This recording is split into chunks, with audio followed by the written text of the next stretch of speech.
Nah, di sini kita lakukan kontak listrik. Ini sudah nyala ya, stop kontaknya colokan. Kemudian kita lihat ini pemirsa.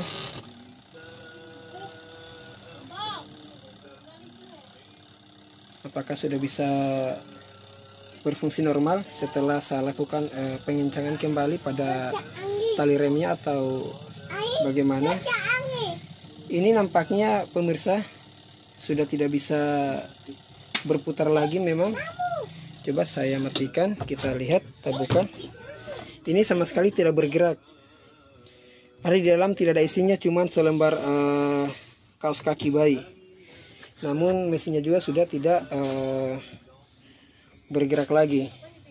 Ini menandakan bahwa efek daripada kendornya tali rem yang kemungkinan terjadi sudah lama, akhirnya ada kekalahan, terjadi kekalahan atau error di salah satu komponen atau alat pada mesin cuci ini sendiri.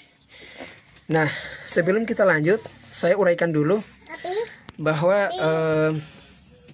di sini ini adalah terminal atau soket berhubungnya semua kabel-kabel arus, baik dari listrik, kemudian baik input dari listrik atau kemudian yang output ke timer, dan kemudian yang output ke motor penggerak atau dinamo. Ini dinamo pengiring yang sedang bermasalah. Ini namanya motor penggerak atau dinamo di bagian pengiring, di tabung pengiring. Kemudian yang di dalam sana adalah dinamo atau motor penggerak di bagian pencucian atau ya tabung pencucian. Nah, ini tetap kemarin kita sudah lihat bersama, ini normal-normal saja.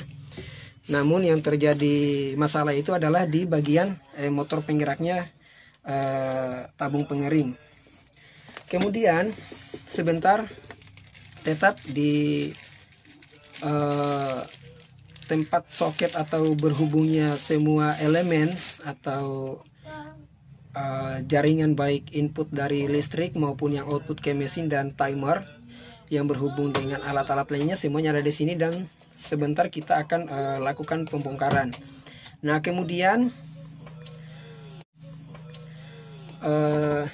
ini tadi tali remnya sudah kencang ya, ketika dibuka dan ditutupnya tabung pengiring di sana sudah bergerak, kita sudah bisa lihat ada pergerakan, jadi ini sudah normal. Kemudian yang kedua, kita urai salah satu komponen pada mesin cuci ini, yaitu namanya kapasitor. Yang dimaksudkan kapasitor itu ini namanya kapasitor, ini barangnya dia.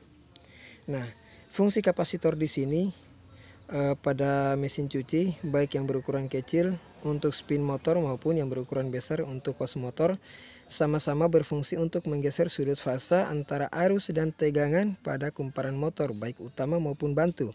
Sehingga dengan adanya pergeseran sudut fasa pada kumparan, maka terjadilah medan putar sehingga motor berputar atau dinamo ya. Sebagaimana saya sampaikan tadi bahwa di kapasitor ini terdapat dua ukuran, yakni ada ukuran besar dan ukuran kecil. Namun fisik yang kita lihat di sini hanya satu kapasitor. Namun di dalam satu tabung kapasitor ini, di dalamnya terdapat dua kapasitor.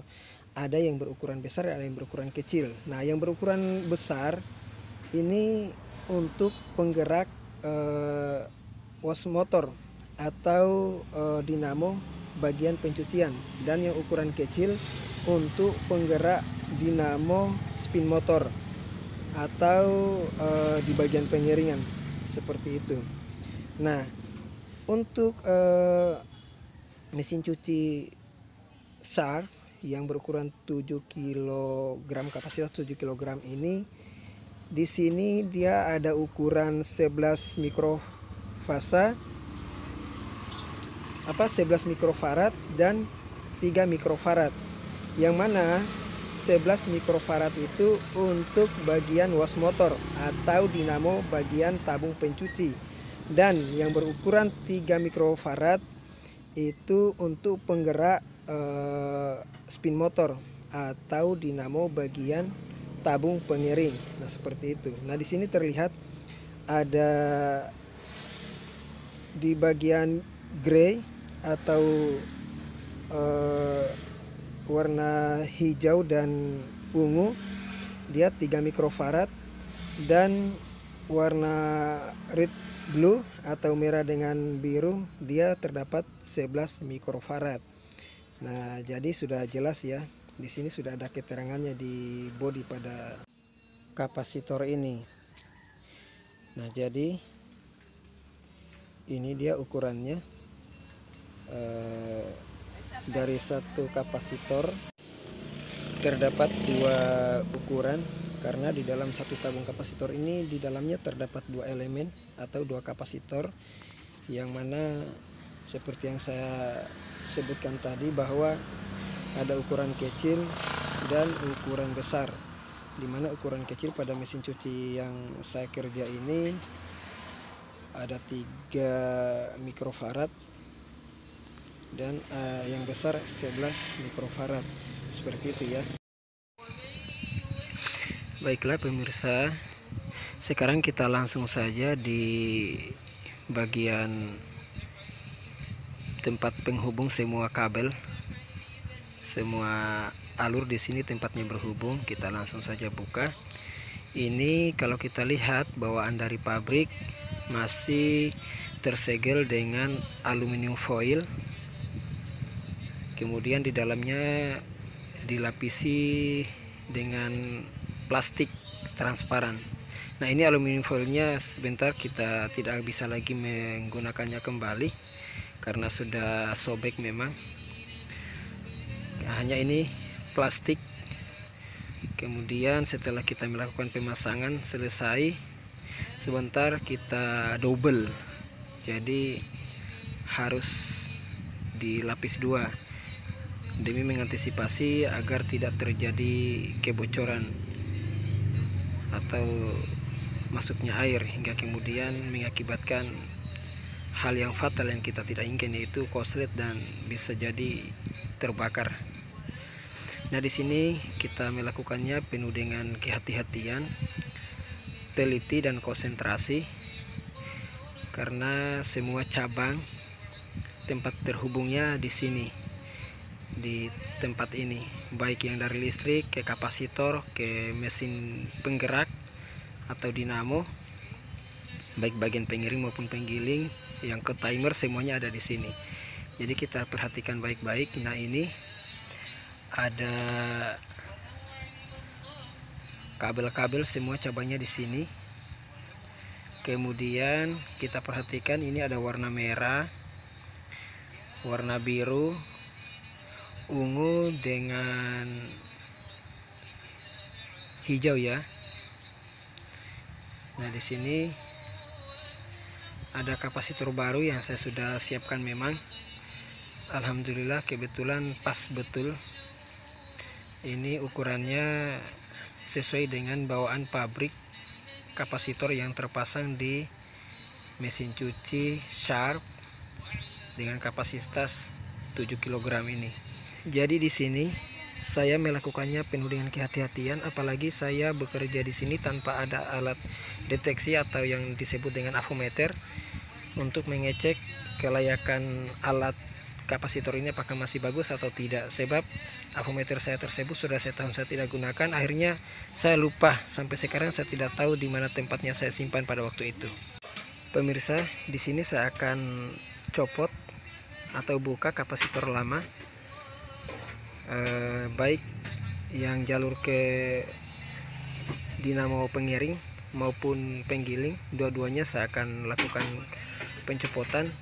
Karena tidak adanya alat avometer tersebut, jadi di sini saya sudah siapkan kapasitor baru. Ini kapasitor baru saya sudah stok memang. Jadi di sini ukurannya ada 3 mikrofarad dan 11 mikrofarad. Jadi punya ukuran sama persis tanpa ada perbedaan sedikit pun di sini. Jadi yang 3 mikrofarad tersebut untuk ke dinamo pengiring dan 11 mikrofarad untuk ke dinamo pencucian, seperti itu. Jadi di sini saya akan langsung melakukan pencopotan dari setiap sambungan, baik sambungan yang dari kapasitor ke dinamo pencuci maupun pengering. Nah, ini kita lihat bersama. Kabel merah ini dia yang tertera di kapasitor tadi memiliki kapasitas 11 mikrofarad. Berarti yang kabel merah dan kabel biru ya, kabel merah dan kabel biru ini dari kapasitor menuju ke dinamo tabung pencuci ya, untuk yang kabel merah, karena dia yang mempunyai kapasitas 11 mikrofarad. Kemudian yang kabel hijau sama ungu, ini kabel hijau dengan ungu dia yang menuju ke dinamo pengering yang memiliki kapasitas 3 mikrofarad. Dia kapasitasnya sedikit, lebih sedikit ya. Nah, ini di kapasitor baru juga sudah tersedia red dengan merah, red dengan biru, red dengan blue, merah dengan biru, kemudian hijau dengan ungu. Jadi persis sama, baik yang di kapasitor lama maupun baru, dua-duanya sama. Nah, di sini saya kupas sedikit ujungnya, kurang lebih sekitar 1 cm, agar supaya sebentar dililit dengan sambungan yang ke mesin, biar bisa masuk ke dalam pengancing sambungan atau semacam klem seperti itu ya. Jadi ini dia masing-masing warna, jangan kita salah untuk menyambungnya, harus sesuai, sebab kalau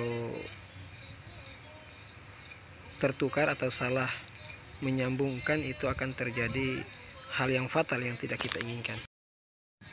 Pemirsa, sebenarnya bagi yang punya keahlian, yang sudah profesional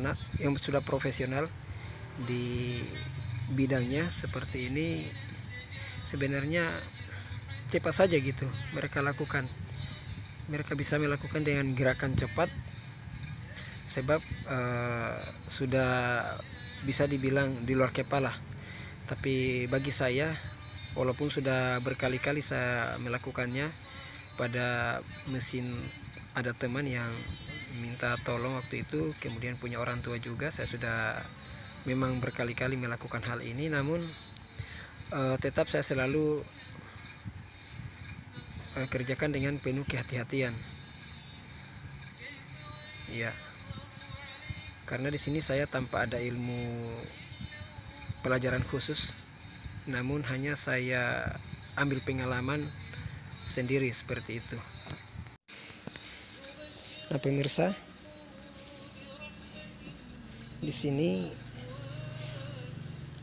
walaupun saya bekerja atau melakukan hal ini tanpa ada alat deteksi fungsi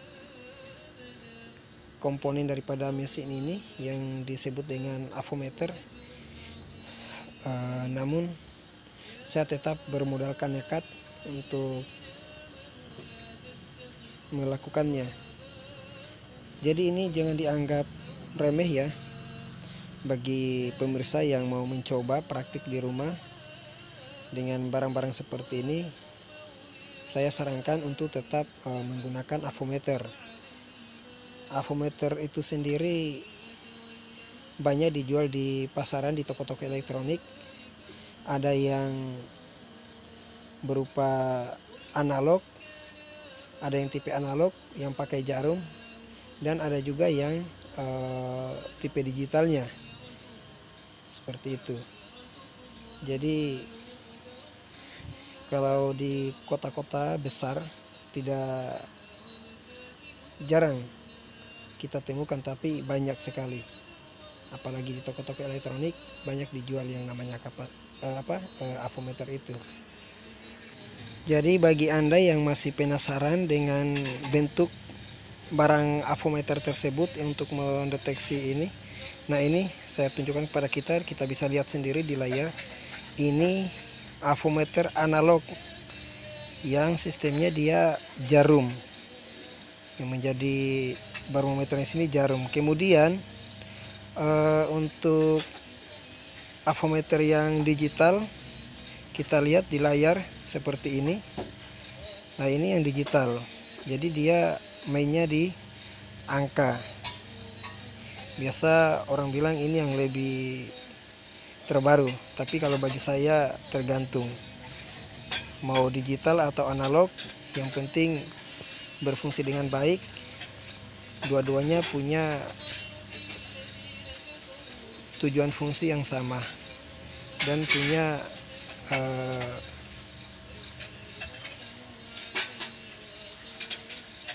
keaslian apa namanya ya, keakuratan, punya sama-sama akurat seperti itu. Jadi terserah Anda mau pilih yang analog maupun yang digital, itu sama, itu tergantung keinginan saja. Nah di sini kita perhatikan kembali yang warna hijau harus tersambung juga dengan warna hijau dari kapasitor ke penggerak atau motor penggerak, atau yang disebut dengan dinamo ya, dinamo bagian pengering seperti itu ya.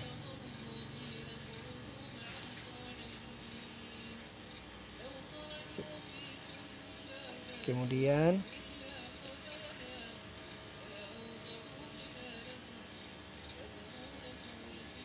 warna ungu juga ke dinamo yang sama, itu dinamo pengering. Jadi sekali lagi saya tegaskan untuk lakukan penuh teliti dan kehati-hatian agar tidak salah dalam menghubungkan kabel di masing-masing jalur seperti itu. Saya ulangi lagi tadi, yang warna merah dengan biru itu ke dinamo penggiling atau bagian tabung pencuci. Kemudian kabel yang warna hijau dengan ungu dari kapasitor menuju dinamo tabung pengering yang mempunyai kapasitas lebih rendah, yaitu 3 mikrofarad. Sementara yang kabel merah dengan biru tadi mempunyai kapasitas yang jauh lebih besar, yakni 11 mikrofarad. Itu untuk ke motor penggerak atau dinamo bagian tabung pencuci. Nah ini dia, kita lihat sama-sama. Saya sudah copot semua, sudah tercopot semua kabel dari kapasitor lama. Nah, kemudian sambil saya hubungkan satu persatu kabel dari kapasitor baru seperti itu. Ini ya.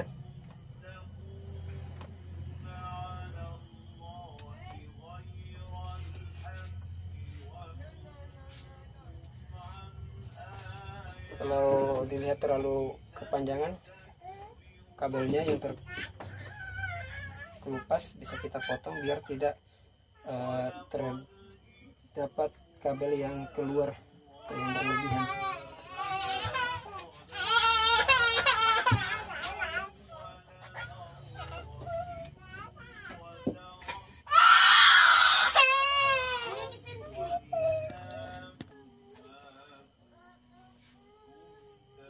Kemudian kita masukkan lagi dan jepit kembali dengan ini ya, udah ya. Kemudian sisa satu ini yang warna ungu, ini ada 3 cabang juga kabelnya.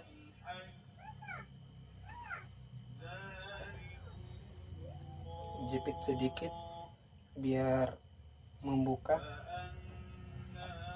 aluminium pengikatnya.